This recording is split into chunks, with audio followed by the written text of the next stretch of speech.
ബത്തേരി കിച്ചണിൻ്റെ ഇന്നത്തെ വീഡിയോയിലേക്ക് എല്ലാവർക്കും സ്വാഗതം. ഇന്നത്തെ നമ്മുടെ വീഡിയോ ഒരു മുതിരക്കറി ഉണ്ടാക്കുന്നതിൻ്റെ റെസിപ്പി കാണിക്കുന്നുണ്ട്. പിന്നെ കുറച്ച് ക്ലീനിങ്ങും കാര്യങ്ങളൊക്കെ ആട്ടോ നമ്മുടെ ഇന്നത്തെ വീഡിയോയിലുള്ളത്.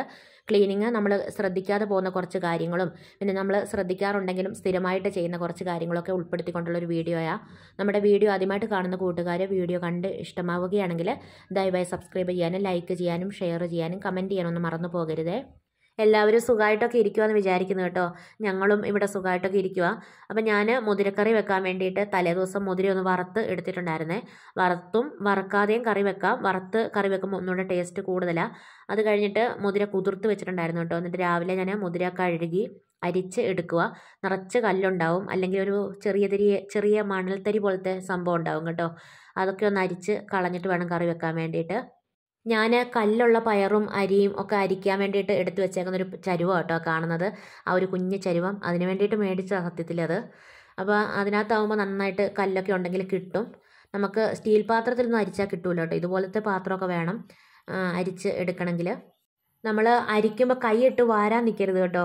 ഇങ്ങനെ ഇളക്കി വരുമ്പോൾ മുകളിൽ പയറോ അരിയോ ഒക്കെ ഇങ്ങനെ മുകളിൽ വരുമല്ലോ, അതാണ് നമ്മളിങ്ങനെ എടുക്കുന്നത്. അത് കഴിഞ്ഞ് ലാസ്റ്റ് ഭാഗമാകുമ്പോൾ ഇതുപോലെ മെല്ലെ പാത്രം ഇളക്കി അരിച്ച് എടുക്കണം. എനിക്ക് ആദ്യമൊന്നും അരിയിലെയും പയറിലെയും കല്ലൊന്നും കളയാൻ അറിയത്തില്ലായിരുന്നേ. അന്നേരം ഞാൻ ഈ പാത്രം ഇങ്ങനെ കുലുക്കുകയും ചെയ്യും, കൈയിട്ട് വാരുകയും ചെയ്യും. അന്നേരം ഉള്ള കല്ലെല്ലാം കറിക്കകത്തുണ്ടാവും, കല്ല് പോകത്തില്ല കേട്ടോ. അതുകൊണ്ടാണ് ഞാനങ്ങനെ പറഞ്ഞത്. അത് കഴിഞ്ഞതാ ഞാൻ പയർ കുറച്ച് തക്കാളിയൊക്കെ ചേർത്ത് മഞ്ഞൾ പൊടിയും ചേർത്ത് വേവിക്കാൻ വെച്ചിട്ടുണ്ട്. ഉപ്പ് ചേർക്കാതെ കേട്ടോ വേവിച്ചേ. മുതിര എത്ര വേവിച്ചാലും വേഗത്തില്ലല്ലോ. ഉപ്പ് ചേർക്കാതെ വേവിക്കുവാണെങ്കിൽ കുറച്ചൊക്കെ വെന്ത് കിട്ടും കേട്ടോ. അപ്പോൾ ഉപ്പ് ചേർത്ത് വേവിക്കണമെങ്കിൽ അങ്ങനെ ചെയ്യാം. ഞാൻ ഉപ്പ് ചേർക്കാതെ കേട്ടോ വേവിച്ചേ. അത് കഴിഞ്ഞിട്ട് ഉപ്പൊക്കെ ചേർത്ത് നന്നായിട്ട് തിളപ്പിച്ചു. അത് കഴിഞ്ഞിട്ടാണ് തേങ്ങ, മഞ്ഞൾ, ജീരകം, ചെറിയുള്ളി, വെളുത്തുള്ളി, ഉണക്ക കാന്താരി എല്ലാം കൂടെ കൂട്ടി അരച്ച് ചേർത്തു. എന്നിട്ട് കറി നന്നായിട്ടൊന്ന് ചൂടായി കഴിഞ്ഞപ്പം വെളിച്ചെണ്ണയിൽ കടുകും കറിവേപ്പിലയും വറ്റൽമുളകും ചെറിയുള്ളി എല്ലാം കൂടെ മൂപ്പിച്ച് ചേർക്കുക. ഒരു ഭംഗിക്കൊക്കെ വേണ്ടിയിട്ട് കുറച്ച് മുളക് പൊടിയും കൂടെ ചേർത്തിട്ടുണ്ട് കേട്ടോ കറിയിൽ. ചെറിയുള്ളി കുറച്ച് നല്ലപോലെ ചേർത്ത് കറിക്ക് കടുക് വറക്കണം കേട്ടോ. അന്നേരം നല്ല ടേസ്റ്റാണ്. ഇവിടെ ചെറിയുള്ളി കുറച്ച് കുറവായിരുന്നു, അപ്പോൾ ഉള്ളത് ചേർത്ത് ഞാൻ കറിക്ക് കടുകൊക്കെ വറുത്തു. അങ്ങനെ മുതിരക്കറിയൊക്കെ റെഡി ആയിട്ടുണ്ട്. ഒരുപാടങ്ങ് വെള്ളം പോലെ ആക്കണ്ട, ഒരു ഇത്തിരി കുറുകിയ പോലെ ഇരുന്നോട്ടെ. അന്നേരം നല്ല ടേസ്റ്റാണ് കേട്ടോ. തക്കാളി വേണമെന്ന് നിർബന്ധമൊന്നുമില്ല കേട്ടോ. ഒരു ചെറിയ പുളിയൊക്കെ ഇഷ്ടമാണെങ്കിൽ ചേർത്ത് കൊടുത്താൽ മതി. ഒരു തക്കാളി മതി, ഒരു മീഡിയം സൈസിലുള്ള ഒരു ചെറിയ തക്കാളി മതി കേട്ടോ. പിന്നെ ഞാൻ കുറച്ച് ബെൻസീറവയും സേമിയായും ഇരിപ്പുണ്ടായിരുന്നു, രണ്ടും കൂടെ ചേർത്ത് ഉപ്പുമാവ് ഉണ്ടാക്കി. വെന്തിട്ടില്ല, അതുകൊണ്ടാട്ടോ ഒരു വെള്ള നനവൊക്കെ കാണുന്നത്. അതൊക്കെ പിന്നെ തട്ടിപ്പൊത്തി അടച്ചൊക്കെ വെച്ചു. വെന്തൊക്കെ കഴിഞ്ഞപ്പോൾ നല്ല ഉപ്പുമാവായിട്ട് വന്നിട്ടുണ്ട്. കട്ടൻ കാപ്പിയും വെച്ചു. നല്ല മഴയും തണുപ്പും ഒക്കെ ഉള്ളപ്പോൾ കാപ്പി നല്ലതല്ലേ, നല്ലൊരു ചൂടൊക്കെ കിട്ടാൻ വേണ്ടിയിട്ടേ. അതുകൊണ്ട് ഇപ്പം മിക്കവാറും കാപ്പി തന്നെയാണ് വെക്കുന്നത്, കട്ടൻ കാപ്പി ആയിട്ട് വെക്കും. ചായ വെക്കലൊക്കെ ഇപ്പോൾ കുറവാട്ടോ. പിന്നെ സേമിയ ചേർത്തിട്ട് നമുക്ക് തന്നെ ഉപ്പുമാവ് ഉണ്ടാക്കാം. ഞാൻ ഇന്നാൾ വീഡിയോയിൽ കാണിച്ചില്ലായിരുന്നു. അതല്ലെങ്കിൽ നമുക്ക് റവ ചേർത്തിട്ടും സേമിയയും റവയും കൂടെ ചേർത്തും വെക്കാം. അതല്ലെങ്കിൽ ഇതുപോലെ ബെൻസീറവയും സേമിയയും കൂടെ മിക്സാക്കിയിട്ടും ചേർക്കാം കേട്ടോ. ഇപ്പം ഞാൻ അതുകൊണ്ട് അങ്ങനെ രണ്ടും കൂടെ മിക്സാക്കി വെക്കാൻ വേണ്ടി ചെയ്തതല്ല. രണ്ടും കുറേശ്ശെ ഇരിപ്പുള്ളായിരുന്നു കേട്ടോ. തന്നെ വെച്ചാൽ തികയത്തില്ല, അതുകൊണ്ട് പിന്നെ രണ്ടും കൂടെ മിക്സാക്കി ഉപ്പുമാവ് ഉണ്ടാക്കിയതാണ്. അങ്ങനെ രാവിലത്തെ ചായ കുടിയൊക്കെ കഴിഞ്ഞ് ക്ലീനിങ് പരിപാടികൾക്കൊക്കെ വേണ്ടിയിട്ട് ഇറങ്ങിയത് കേട്ടോ. ഉച്ചയ്ക്കത്തേക്ക് മുതിരക്കറിയുണ്ട്, പിന്നെ ഉണക്കമീനും വറുത്ത് വെച്ചിട്ടുണ്ട്. വേറെ പ്രത്യേകിച്ച് കറികളൊന്നും വെച്ചില്ല കേട്ടോ. മുതിരക്കറിയൊക്കെ മഴക്കാലത്തൊക്കെ കഴിക്കാൻ നല്ലതല്ലേ. ഞാൻ ഈ ചെയ്യുന്ന ക്ലീനിങ് പണികളൊക്കെ ഞാൻ എന്നും ചെയ്യുന്നതാണ് കേട്ടോ. എല്ലാ വീഡിയോയിലൊന്നും ഉൾപ്പെടുത്താറില്ലെങ്കിലും ഇതൊക്കെ എന്നും ചെയ്യുന്ന പണികളാണ്. ഇത് ഒരുപാട് സമയമൊന്നും വേണ്ട കേട്ടോ. വീഡിയോ എടുത്ത് ചെയ്യുമ്പോൾ കുറച്ച് സമയം ഉള്ളതുപോലൊക്കെ തോന്നുന്നതാണ്. കുറച്ച് കാര്യങ്ങൾ ശ്രദ്ധിച്ചാൽ നമുക്ക് വീടൊക്കെ എന്നും നല്ല വൃത്തിയായിട്ട്, വീടും അടുക്കളയും എല്ലാം നന്നായിട്ട് കൊണ്ടു നടക്കാൻ വേണ്ടി പറ്റും കേട്ടോ. ആർക്കും അറിയാൻ വയ്യാത്ത കാര്യങ്ങളൊന്നുമല്ല ഞാൻ പറയുന്നതും കാണിക്കുന്നതും ഒക്കെ, എല്ലാവർക്കും അറിയുന്നതൊക്കെ തന്നെയാണ്. എന്നാലും നമുക്ക് ഇങ്ങനൊരു വീഡിയോ ഒക്കെ കാണുമ്പോഴേ നമ്മൾ ആ ഒരു കാര്യം ശ്രദ്ധിക്കാറില്ലല്ലോ. നമുക്കിനി ശ്രദ്ധിക്കണം എന്നൊക്കെ നമുക്കൊരു മോട്ടിവേഷൻ ഉണ്ടാവുമല്ലോ. പിന്നെ നമുക്ക് നമ്മൾ ചെയ്യുന്ന പോലെ അല്ല, ഇങ്ങനെ ഓരോ കാര്യങ്ങൾ ചെയ്യാം എന്നൊക്കെ നമുക്ക് മനസ്സിലാവുമല്ലോ. നമുക്ക് എന്തെങ്കിലുമൊക്കെ ടിപ്പുകൾ ഓരോ ക്ലീനിങ് വീഡിയോകളൊക്കെ കാണുമ്പോൾ നമുക്ക് കിട്ടാറുണ്ടല്ലോ. അപ്പോൾ ഞാൻ ആദ്യം തന്നെ തുണിയൊക്കെ അലക്കി ഊരിപ്പിഴിഞ്ഞ് എല്ലാം വിരിച്ച് ഇട്ടിട്ടുണ്ടായിരുന്നു കേട്ടോ. നമ്മുടെ ക്ലീനിങ്ങിൻ്റെ പണികളൊക്കെ തുടങ്ങുമ്പോൾ തന്നെ തുണി അലക്കാൻ ഇടുവാണെങ്കിൽ ഏകദേശം ക്ലീനിങ് ഒക്കെ കഴിയുമ്പോഴത്തേന് തുണി അലക്കലും കാര്യങ്ങളൊക്കെ കഴിയും.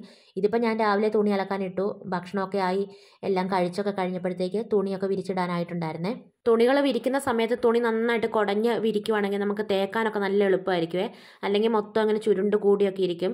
പിന്നെ പാത്രം കഴുകുന്നതിന് മുമ്പ് ആദ്യം അതിൻ്റെ വേസ്റ്റൊക്കെ എടുത്ത് കളഞ്ഞ് പാത്രം ഒന്ന് വെറുതെ വെള്ളത്തിൽ കഴുകിയതിന് ശേഷമാണ് സോപ്പൊക്കെ ഇട്ട് നന്നായിട്ട് കഴുകിയെടുക്കുന്നത്. അല്ലെങ്കിൽ ആ ബ്രഷിൽ പാത്രത്തിലെ വേസ്റ്റൊക്കെ പറ്റിയിട്ട് ഒരു അഴുക്കുമണവും ഒക്കെ ആയിട്ടുണ്ടാവും. തുണി അലക്കാനുള്ളതൊക്കെ നമ്മൾ കൂട്ടിയിടാതെ അന്നന്ന് അലക്കാൻ പറ്റുവാണെങ്കിൽ അതാണ് ഏറ്റവും നല്ലത്. ഞാനിവിടെ ഒന്നിരാടനാണ് കേട്ടോ തുണി അലക്കുന്നത്. ഒന്നിരാടനാണെങ്കിലും അലക്കി ഇടണം, അന്നേരം ഒരു വൃത്തിയാട്ടോ. അല്ലെങ്കിൽ തുണിയൊക്കെ കൂട്ടിയൊക്കെ ഇടുമ്പോൾ അത് നമുക്ക് ഒന്നിച്ച് അലക്കണേലും ബുദ്ധിമുട്ടാണ്, പിന്നെ അത് കാണുമ്പോൾ ഒരു വൃത്തികേടല്ലേ. ഇവിടെ ഇപ്പോൾ വാഷിംഗ് മെഷീനകത്ത് ഒന്നിരാടം തുണി അലക്കിയാലേ എന്തെങ്കിലും ഉണ്ടാവത്തുള്ളൂ കേട്ടോ. അല്ലാതെ നമുക്ക് എന്നും അലക്കാൻ നിന്നാൽ വെറുതെ കറണ്ട് കളയാന്ന് അല്ലാതെ വെള്ളവും കളയാം കറണ്ടും കളയാം, അല്ലാതെ വേറെ ഉപകാരങ്ങളൊന്നുമില്ല. തുണി ഒത്തിരി അലക്കാൻ ഉണ്ടാവത്തില്ല. അതുകൊണ്ട് ഞാൻ ഒന്നിരാടനാണ് തുണി അലക്കുന്നത്. പിന്നെ കല്ലേ വെച്ച് അലക്കാനുള്ള തുണിക്ക് അങ്ങനെ ഞാൻ കണക്കൊന്നും വെക്കാറില്ല. അതെപ്പോഴാണ് തുണി ആവുന്നത് അന്നേരം അങ്ങ് അലക്കും കേട്ടോ. പിന്നെ പാത്രവും ഈ പറഞ്ഞ പോലെ കൂട്ടിയിടാതെ എല്ലാം അന്നേരം അങ്ങ് കഴുകുവാണെങ്കിൽ ഈ കുഞ്ഞു കുഞ്ഞു ഈച്ച ഉണ്ടല്ലോ, ഞങ്ങളിവിടെ പൂവീച്ച എന്നാട്ടോ പറയുന്നത്, അങ്ങനത്തെ ഈച്ചയുടെ ശല്യമൊക്കെ ഭയങ്കരമായിരിക്കും ഇങ്ങനെ പാത്രമൊക്കെ കൂട്ടിയിടുന്ന സമയത്ത്, പ്രത്യേകിച്ച് വേനൽക്കാലത്ത്. അപ്പോൾ പാത്രങ്ങളെല്ലാം നമ്മൾ ഭക്ഷണം ഉണ്ടാക്കുന്നതിൻ്റെ ഇടയ്ക്ക് പരമാവധി കഴുകാൻ ശ്രദ്ധിക്കുക. പിന്നെ അത് കഴിഞ്ഞിട്ടാണെങ്കിലും നമ്മൾ ഉള്ള പാത്രങ്ങളെല്ലാം വേഗം വേഗം കഴുകി വെച്ച് സിങ്കും കാര്യങ്ങളും എല്ലാം കഴുകി ഒന്ന് വൃത്തിയാക്കുന്നുണ്ട്. പിന്നെ ഈ സിങ്കിൻ്റെ ഈ ഒരു സൈഡ് വശങ്ങളൊന്നും നമ്മൾ ശ്രദ്ധിക്കാതെ പോകരുത് കേട്ടോ. അവിടെ ഭയങ്കരമായിട്ട് അഴുക്ക് കൂടി നിൽക്കുന്ന സ്ഥലമാണ്. അത് നമ്മൾ സിങ്ക് കഴുകുന്ന കൂട്ടത്തിൽ തന്നെ അതും കഴുകണം. പിന്നെ പാത്രം കഴുകുന്ന ബ്രഷ് ഉപയോഗിച്ചല്ല കേട്ടോ സിങ്ക് കഴുകുന്നത്, അതിന് ഞാൻ വേറെ തന്നെ ബ്രഷ് വെച്ചിട്ടുണ്ടായിരുന്നു. പിന്നെ പൈപ്പും സിങ്കിൻ്റെ അടുത്തുള്ള ടൈലും എല്ലാം നന്നായിട്ട് തേച്ചൊരച്ച് കഴുകുന്നുണ്ട്. ബാക്കി ഭാഗങ്ങൾ പാചകത്തിലുള്ള സാധനങ്ങളെല്ലാം മാറ്റി ഞാൻ ആഴ്ചയിൽ ഒരിക്കലാണ് കേട്ടോ ഒന്ന് ക്ലീൻ ചെയ്യുന്നത്, സോപ്പൊക്കെ ഇട്ട് ഉരച്ച് കഴുകി വൃത്തിയാക്കുന്നത്. പാത്രമൊക്കെ കഴുകി കഴിഞ്ഞ് അന്നേരം തന്നെ നമ്മൾ ആ കൂടെ തന്നെ ഇതുപോലെ എല്ലാം വൃത്തിയാക്കുവാണെങ്കിൽ ഒത്തിരി സമയമൊന്നും വേണ്ട, പെട്ടെന്നെല്ലാം കഴിയുകയും ചെയ്യും. പിന്നെ എല്ലാം വൃത്തിയായി കിടക്കുമ്പോൾ നല്ല രസമല്ലേ കാണാനും. ഞാൻ എല്ലാ പണികളും ചെയ്തേച്ച് പണികളെല്ലാം തീർത്ത് പോകാൻ നേരത്തെ എല്ലാം ഒന്ന് നോക്കി നിൽക്കും കേട്ടോ. എനിക്കിങ്ങനെ കണ്ടുകൊണ്ട് നിൽക്കാൻ തന്നെ ഭയങ്കര ഇഷ്ടം. എല്ലാം നല്ല വൃത്തിയായിട്ട് കിടക്കുന്നത് കാണുമ്പോഴേ ഒരു പ്രത്യേക രസമല്ലേ. ഇതിനെന്നാ പേര് പറയുന്നതെന്ന് അറിയത്തില്ല. ഏതായാലും ഞാൻ ഇത് എന്നും പാത്രം കഴുകുന്ന കൂട്ടത്തിൽ കഴുകും കേട്ടോ. നമ്മൾ ഭക്ഷണമൊക്കെ ആയി കഴിയുമ്പോൾ അടുപ്പിൽ നിന്നൊക്കെ ഇറക്കി വെക്കാനൊക്കെ വേണ്ടി എടുക്കുന്നതല്ലേ, അപ്പോൾ അതിനകത്ത് ഭക്ഷണത്തിൻ്റെ വേസ്റ്റും അഴുക്കും ഒക്കെ ഉണ്ടാവും. പിന്നെ നമ്മൾ അടുത്ത ഭക്ഷണം ഉണ്ടാക്കിയിട്ട് അടുപ്പിൽ നിന്ന് ഇറക്കാൻ നേരത്ത് ഇതിനകത്തുള്ള വേസ്റ്റും കൂടെ നമ്മൾ അടുപ്പിൽ നിന്ന് ഇറക്കി വെക്കുന്ന ഭക്ഷണത്തിലും ആവുകയല്ലേ. അതുകൊണ്ട് അത് അന്നേരം തന്നെ കഴുകി നല്ല വൃത്തിയാക്കി വെക്കും. പിന്നെ മീൻ വെട്ടാൻ വേണ്ടി എടുക്കുന്ന കത്രിക കേട്ടോ ഇത്, അതും നന്നായിട്ട് കഴുകി വൃത്തിയാക്കി വെക്കുന്നുണ്ട്. ഇത് ഇന്നിപ്പോൾ രാവിലെ ഞാൻ ഉണക്കമീൻ വെട്ടാനൊക്കെ വേണ്ടി എടുത്തിട്ടുണ്ടായിരുന്നു കേട്ടോ, അതുകൊണ്ട് അതും നന്നായിട്ട് കഴുകിയൊക്കെ വെക്കുന്നുണ്ട്. പിന്നെ വൈപ്പറും ഒന്ന് കഴുകി വെക്കുന്നുണ്ട് കേട്ടോ. ഇതും നമ്മൾ എന്നും കഴുകി സൂക്ഷിക്കേണ്ട ഒരു സാധനമാണ്. പിന്നെ പ്രത്യേകിച്ച് വെള്ള കളർ ആയതുകൊണ്ടും അഴുക്കം എന്തെങ്കിലും ആയോ പെട്ടെന്ന് അറിയുകയും ചെയ്യും കേട്ടോ. അപ്പം ഞാൻ സിങ്കൊക്കെ കഴുകാനെടുത്ത് ബ്രഷില്ല, അതുകൊണ്ടാണ് ഇത് കഴുകുന്നത്. പിന്നെ പിള്ളേരുടെ പ്രായം അനുസരിച്ച് അവരെ കൊണ്ട് പറ്റുന്ന പണികൾ കുറച്ചൊക്കെ അവർക്കും കൂടെ കൊടുക്കുക. അല്ലെങ്കിൽ നമ്മൾ ഒറ്റയ്ക്ക് കിടന്ന് പണിയെടുക്കുമ്പോൾ നമ്മുടെ വിഷമം അവർ മനസ്സിലാക്കത്തുമില്ല, നമ്മൾക്ക് എടുത്താലും പണി തീരത്തുമില്ല. ഇവിടെ ഇപ്പോൾ അക്കു ഓരോ പണികളൊക്കെ ചെയ്യാൻ പ്രായമായി, അവൾ തന്നെ ഓരോ പണികളിലൊക്കെ സഹായിക്കാറുമുണ്ട് കേട്ടോ. എന്നാൽ കുഞ്ഞിപ്പെണ്ണ് കുഞ്ഞല്ലേ, അവൾക്ക് അങ്ങനെ പണികൾ ചെയ്യാനൊന്നും പ്രായമായിട്ടില്ല. എന്നാലും അവളെ കൊണ്ട് പറ്റുന്ന കാര്യങ്ങളൊക്കെ അവൾ ചെയ്യും കേട്ടോ. ഞാൻ അടിച്ചു വരാൻ വേണ്ടി ചൂലും എടുത്തുകൊണ്ട് പോകുമ്പോഴേ അവളുടെ കളിപ്പാട്ടങ്ങളൊക്കെ നിരന്ന് കിടക്കുകയാണെങ്കിൽ അതൊക്കെ അവൾ ഒതുക്കിയൊക്കെ വെക്കും. ആദ്യമൊക്കെ ഞാൻ പറഞ്ഞു കൊടുക്കുമായിരുന്നു, കളിപ്പാട്ടങ്ങളൊക്കെ ഞാൻ അടിച്ചു വരാൻ വരുന്നതിന് മുമ്പ് എടുത്ത് വെക്കണം എന്നൊക്കെ പറയുമായിരുന്നു. പക്ഷേ ഇപ്പം അങ്ങനെ പറയണ്ട കേട്ടോ. അപ്പോഴത്തേക്ക് ഞാൻ ചൂലും കൊണ്ട് ചെല്ലുമ്പോഴേ അവൾ ഓടിപ്പോയി എല്ലാം എടുത്ത് ഒതുക്കിയൊക്കെ വെക്കും. പിന്നെ പൈപ്പൊക്കെ കഴുകി കഴിഞ്ഞിട്ട് ഞാൻ ഒരു ഉണങ്ങിയ തുണി കൊണ്ട് തുടയ്ക്കുന്നുണ്ട് കേട്ടോ. അല്ലെങ്കിൽ നമ്മൾ തുടച്ചില്ലെങ്കിൽ അത് ഉണങ്ങി കഴിയുമ്പോൾ ഒരു വെള്ള കളറിലുള്ള പാടിങ്ങനെ കാണും. അത് ബാത്റൂമിലെ പൈപ്പാണെങ്കിലും എവിടത്തെയാണെങ്കിലും നമ്മൾ കഴുകി കഴിയുമ്പോൾ ഒന്ന് തുടച്ച് ഇടുന്ന കേട്ടോ നല്ലത്. നമ്മൾ അടിച്ചു വാരുന്ന കൂട്ടത്തിൽ ഇതുപോലെ ഷെൽഫിൻ്റെയും മൂലവശമൊക്കെ ഉണ്ടല്ലോ, അതും ഒക്കെ അടിച്ച് വാരി വൃത്തിയാക്കുവാണെങ്കിൽ ചുക്കിലി വല കെട്ടാതെയൊക്കെ ഇരിക്കും, എട്ടുകാലിയുടെ വലയില്ലേ. പിന്നെ ഫർണിച്ചറുകൾ നമ്മൾ സോഫയായാലും മേശയായാലും കട്ടിൽ ഫ്രിഡ്ജ് എല്ലാം ഭിത്തിയോട് ചേർത്തിടാതെ ഇച്ചിരി ഗ്യാപ്പ് ഇട്ട് വെക്കുവാണെങ്കിൽ നമുക്ക് അടിച്ചു വാരി വൃത്തിയാക്കാനൊക്കെ നല്ല എളുപ്പം കേട്ടോ.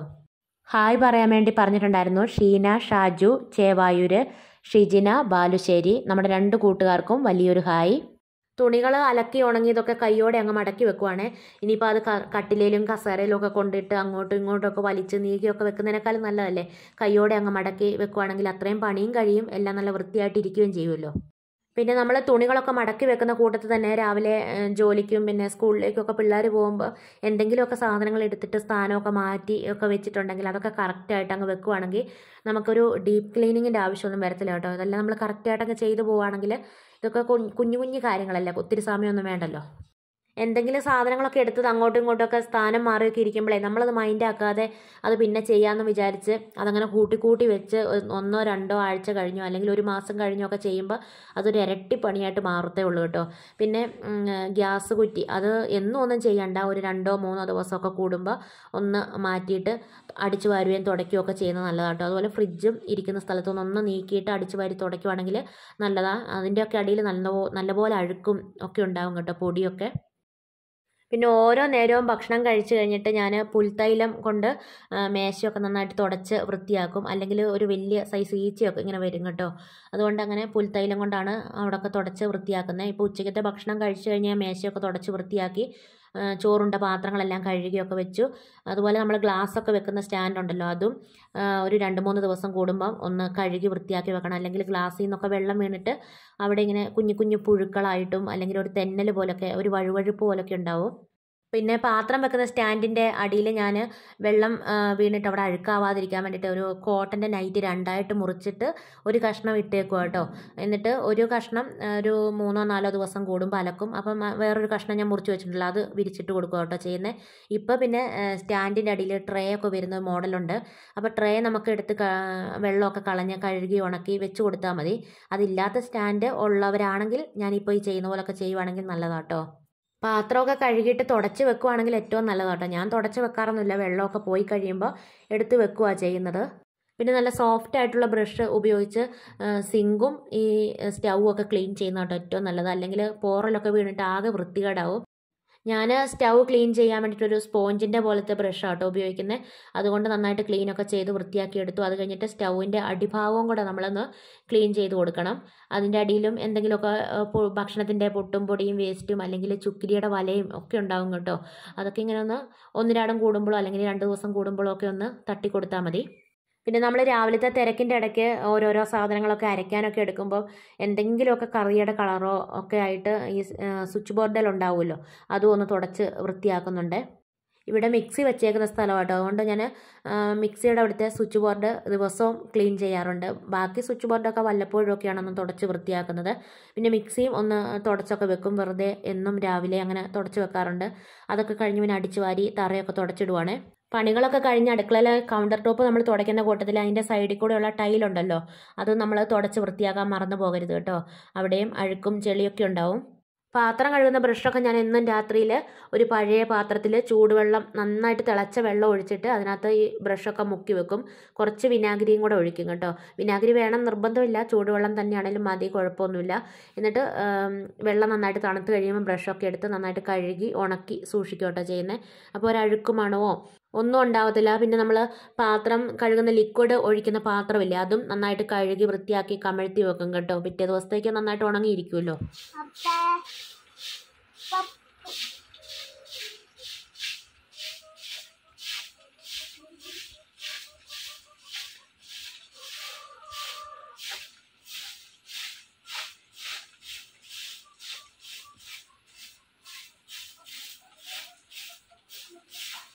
മഴ തോർന്നു നിന്ന സമയം നോക്കിയിട്ട് ഞാൻ മുറ്റമൊക്കെ ഒന്ന് അടിച്ച് വാരി വൃത്തിയാക്കി.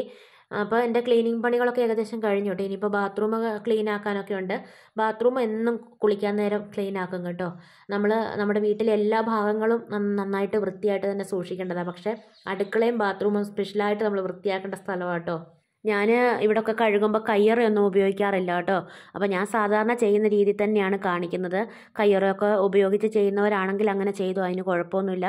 ഇപ്പോൾ നമ്മൾ തുപ്പുമൊക്കെ ചെയ്യുന്ന സ്ഥലത്ത് നമ്മൾ കൈയൊന്നും ഇട്ട് കഴുകുന്നില്ലല്ലോ, അല്ലാതെ പൈപ്പും ഒക്കെ അല്ലേ കഴുകുന്നത്, അതിനൊന്നും കുഴപ്പമില്ലല്ലോ. പിന്നെ നമ്മൾ വീട്ടിൽ ഒരുപാട് സാധനങ്ങൾ വാങ്ങി കൂട്ടി തിക്കി നിറച്ചൊക്കെ വെച്ചാൽ നമുക്ക് ക്ലീൻ ചെയ്യാനൊക്കെ ഭയങ്കര ബുദ്ധിമുട്ടല്ലേ. വെറുതെ ഓരോന്ന് വാങ്ങി കൂട്ടിയിട്ട് കാര്യമില്ലല്ലോ. അത് ഉപയോഗിക്കും എന്ന് ഉറപ്പുണ്ടെങ്കിലല്ലേ നമുക്കത് വാങ്ങേണ്ട കാര്യമുള്ളൂ.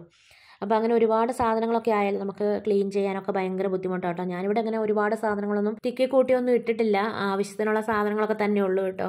നമ്മൾ വാടക വീട്ടിൽ നിന്ന് ഇങ്ങോട്ട് വന്ന സമയത്ത് കുറേ വേണ്ടാത്ത സാധനങ്ങളെല്ലാം ഒഴിവാക്കി കേട്ടോ. എനിക്ക് ക്ലീൻ ചെയ്യാനുള്ള എളുപ്പത്തിന് വേണ്ടിയിട്ട് ഞാൻ പറഞ്ഞായിരുന്നു ചേട്ടായോട്, അത്യാവശ്യമുള്ള സാധനം മാത്രം അകത്ത് കയറ്റിയാൽ മതി, അല്ലാത്തൊന്നും നമുക്ക് വേണ്ടാന്നും പറഞ്ഞിട്ട് അങ്ങനെ തന്നെ പറഞ്ഞതുകൊണ്ട് വേണ്ടാത്ത സാധനങ്ങളെല്ലാം ഒഴിവാക്കിയിട്ട് അവിടെ നിന്ന് ഇങ്ങോട്ട് പോകുന്നത് കേട്ടോ.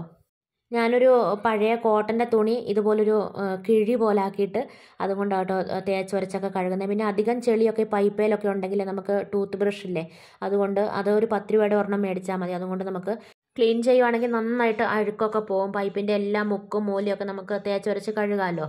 അപ്പോൾ ഞാൻ ഏതായാലും ഇപ്പോൾ ഈ ബ്രഷ് കൊണ്ട് ഒന്ന്, ബ്രഷല്ല കോട്ടൻ്റെ തുണി കൊണ്ട് നന്നായിട്ടൊന്ന് കഴുകി ഒക്കെ വൃത്തിയാക്കുന്നുണ്ട് കേട്ടോ. പിന്നെ ഞാൻ ക്ലീനിങ്ങിന് വേണ്ടിയിട്ട് നാരങ്ങയുടെ തൊണ്ടില്ലേ, നമ്മൾ നാരങ്ങ വെള്ളമൊക്കെ കുടിച്ചിട്ട് നാരങ്ങയുടെ തൊണ്ട് വെറുതെ വലിച്ചെറിയാതെ നാരങ്ങയുടെ തൊണ്ട് നന്നായിട്ട് തിളപ്പിച്ചെടുക്കും. എന്നിട്ട് വിനാഗിരിയും ബേക്കിംഗ് സോഡയും പിന്നെ കുറച്ച് വെള്ളമൊക്കെ കൂടി ഒഴിച്ച് കലക്കി വെച്ചേക്കുന്ന കേട്ടോ. നമുക്ക് അടുക്കളയിലെ സിങ്കും വാഷ് ബേസിനും മേശയും ഊണ് കഴിക്കുന്ന മേശയൊക്കെ ഇല്ല, അതൊക്കെ തുടയ്ക്കാനൊക്കെ നമുക്ക് ഈ ഒരു ലിക്വിഡ് ഉപയോഗിക്കാം കേട്ടോ. ആ ലിക്വിഡിൽ ഒരു ശകലം ഷാമ്പു അല്ലെങ്കിൽ കംഫർട്ടോ ഉപയോഗിക്കും ഒരു മണത്തിന് വേണ്ടിയിട്ട്.